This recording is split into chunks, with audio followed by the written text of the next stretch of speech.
जिस सर्जरी की हम लोग बात कर रहे हैं वो बेसिकली जॉइंट रिप्लेसमेंट सर्जरी है। जॉइंट रिप्लेसमेंट सर्जरी में मेनली कूल्हा और घुटना देलिया होते हैं जिनको यूजुअली रिप्लेस किया जाता है। और कोई भी इम्प्लांट हो, हर एक की एक लाइफ होती है, क्योंकि कोई भी इम्प्लांट अगर घिस रहा है, इरोड हो रहा है, तो जो भी बेस्ट पॉसिबल इम्प्लांट भी होगा, वो भी कुछ समय बाद धीरे-धीरे खराब होना शुरू हो जाएगा।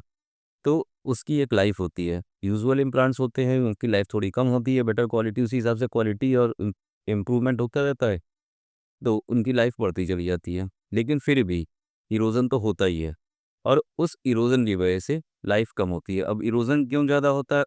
यंग यंग पेशेंट्स में इरोज़न ज़्यादा होता है compare to old patient. Number 1, level of activity young patients की ज़्यादा होती है।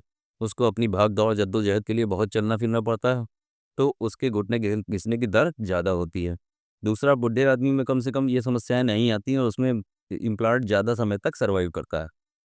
दूसरा, रिवीजन सर्जरी की जहाँ तक बात है, यंग पेशेंट्स में रिवीजन की रिक्वायरमेंट ज़्यादा इसलिए होती है, एक तो इरोज़न फास्ट है उसका, दूसरा लॉन्जेविटी है। अगर आप 30 साल, 35 साल की एज में सर्जरी हो रही है और इम्प्लांट की एवरेज लाइफ 25 साल है, तो वो तो 55-60 की एज में दोबारा सर्जरी के लिए खड़ा हुआ है। लेकिन वही सर्जरी अगर उसकी 70 साल की एज में हो रही है और इम्प्लांट की लाइफ 25 साल है, तो उसकी दोबारा सर्जरी होने की लाइवलीहुड नहीं के बराबर है।